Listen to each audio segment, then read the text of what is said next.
There's a new move to find a final resting place for cremated remains discovered at Detroit's Cantrell Funeral Home. 6 hearses collected those remains today from a state funeral home in Flint and then took them to Verheyden Funeral Home in Grosse Pointe Park. Selfridge Air National Guard Base helped escort the remains because more than 24 are veterans. Today, we learned police are having trouble identifying remains found at both Cantrell and Perry funeral homes. 7 Action News reporter Jim Kurtzner tells us some people linked to those homes aren't cooperating with investigators. The chief says these are complex and difficult cases because there's a lack of documentation at both funeral homes that identifies these human remains. We have identified 6 fetuses, and of the 6, we have met with and spoke with 3 of the parents. Earlier this month, police were called to the former Cantrell Funeral Home, where 11 fetuses were found hidden above a lowered ceiling during a renovation of the building. The state shut down Cantrell in April. State inspectors were back in August.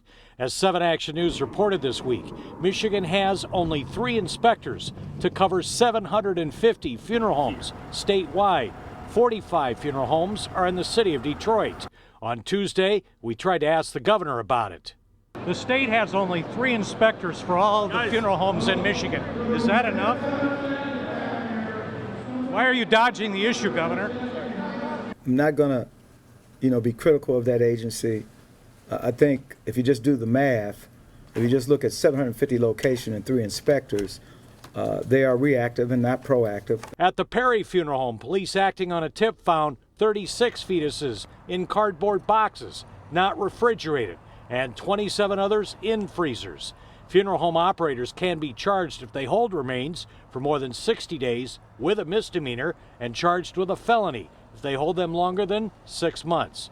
We have also learned state inspectors do not do a thorough review of records of remains during inspections, and they haven't made referrals for criminal charges in Detroit in the last 5 years. Again, not a criticism. That would be like if I had 3 homicide investigators to handle homicides for the city of Detroit. The chief says they're putting together a task force with his department, state police, the state attorney general, the Wayne County prosecutor, even the FBI, which could investigate a possible fraud component in all of this as these cases move forward.